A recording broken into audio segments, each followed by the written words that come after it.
What happens to frogs that illegally park? They get towed away.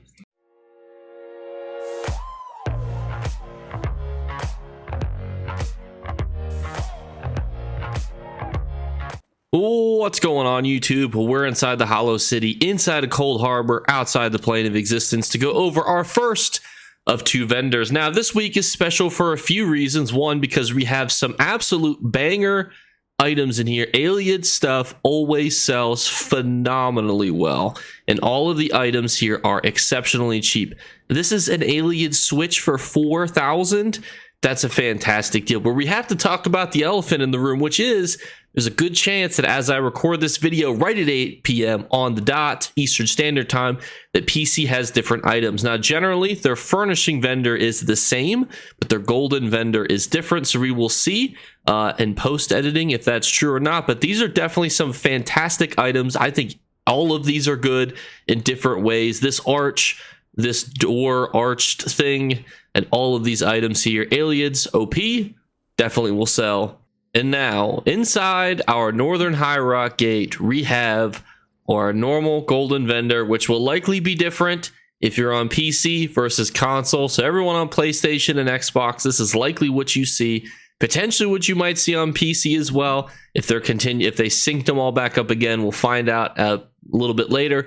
But number one set we have right here is Beekeepers, which comes from Green Shade. This used to be a very annoying set. For PvP, you could pair this with other really annoying sets, and for PvP purposes, this was exceptionally annoying. And you might think, well, it gives you so much health and health recovery. Why is it not as annoying right now?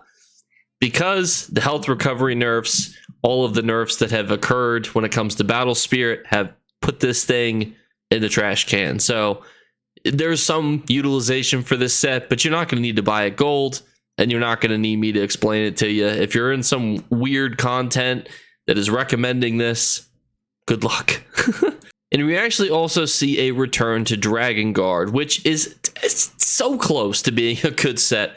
It comes from Southern Elsewhere, and when you gain a stack of Dragon's Tactic for 5 seconds, when you deal direct damage to an enemy, blah, blah, blah, blah, blah, it builds up a bunch of critical chance.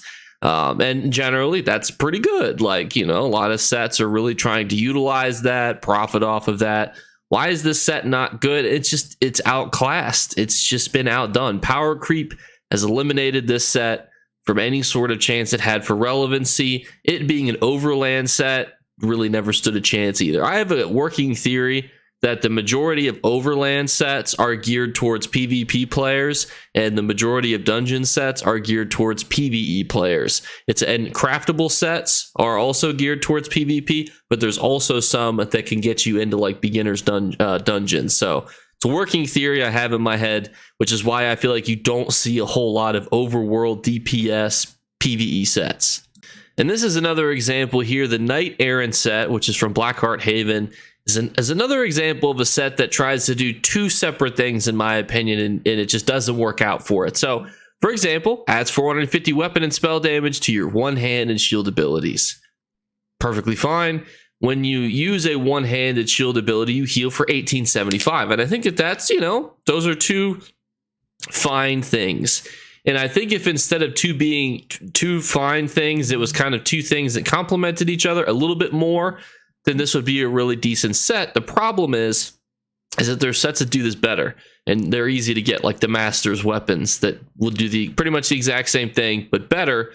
And it's 2, 3, and 4 are also going to complement that set a lot better. Because sometimes it's not always the 5-piece, it's how the 2, the 3, and the 4 go into that 5-piece. Knights Errant is just one of those sets that nobody's going to be suggesting for a lot of content. You look at it and you think, it's not bad, and it's not bad. But the problem is, a lot of times sets have to be past just the decent or bottom of like the good tier to even see any utilization, because there's so many good, great, amazing sets that just being at the bottom of good or top of decent, you're not going to see any use.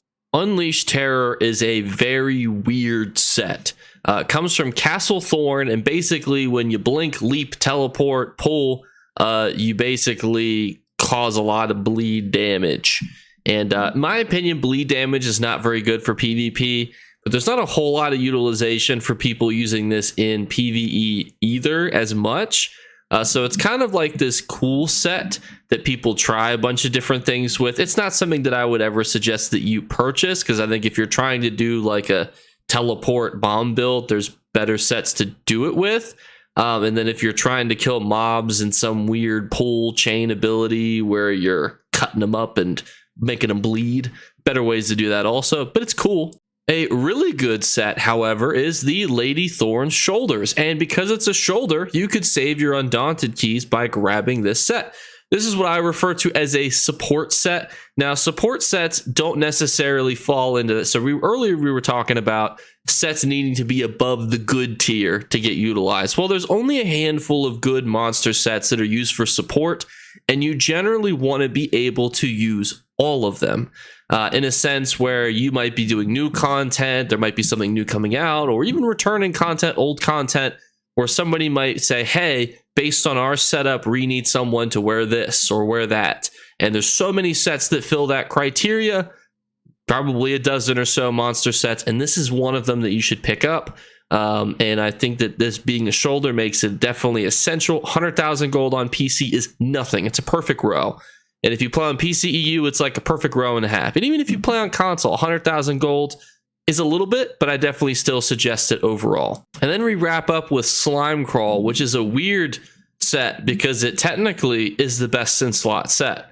And that might sound weird to you because it's not very good with its 2-piece, but it's 1-piece. Adding 744 crit chance is the highest amount of crit chance that you can get from a 1-piece. So a lot of times when you're wearing a mythic, you slap on 1-piece Slime Crawl. However, usually you can wear the helmet, which means that because you only need the 1-piece, you don't need the shoulder. You could get the shoulder, but you don't need the shoulder. And the helmet is super easy. Wayward Sewers, not difficult. There's some weird mechanics in there. Don't get me wrong. And I think that if you're a newer player, there's some definitely, it's where they start to actually show you that you have to kind of, do certain mechanics, but overall, it's still exceptionally easy, and I would encourage you guys to just complete it on Veteran and just get all 3 copies, light, medium, and heavy, of the Slime Crawl mask. And thank you guys so much again for watching. Here are our giveaway winners for the month of May. This month, very similar, slight difference. Main difference will be instead of a hidden Amazon card link, we're going to go back to hidden words. So the first person to comment a hidden word, there'll be a slight audio cue for those of you who listen. That way you guys will have a chance, if you like to listen when you're doing stuff, you don't have to be constantly on the screen. And we'll go back, obviously, to the other 2 normal things. Random comment, just leave any comment as long as it doesn't get flagged for spam or some other weird YouTube automatic deletion thing.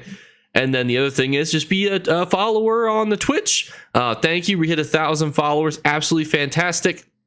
And also be subscribed on YouTube. I'm going to combine those 2 lists together, and then you guys will be entered based on being in that list. So thank you guys so much again.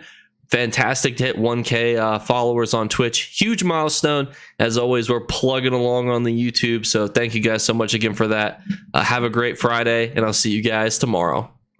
Bye, guys. You better remember to like and subscribe to Jakeclips. Or you should. I might have to pluck your eyes if you don't. Or, better yet, I'll skip rope with your entrails. Do it now. Subscribe. Ta-ta. Off with you. Post outro, Jake here. It appears that the vendor items are the same. Thank goodness. Also, I just wanted to give a shout out to all of you guys who became Twitch subscribers. I made sure to add you guys to the end credits because, look, I mean, anytime you pay for anything, you deserve to be in the end credits. And as you'll notice too, as I do with my channel followers, I don't ever take you out of the list. I'm not taking channel members away. If you paid or you donated, you're going in the end card, until we have to increase the end card's length, and I'll do that before I start deleting names. You guys are fantastic. I love all of you. Thank you guys so much again. Have a great weekend. Tomorrow will be a video. Sunday will be a stream, and I'll catch you guys there. Bye, guys.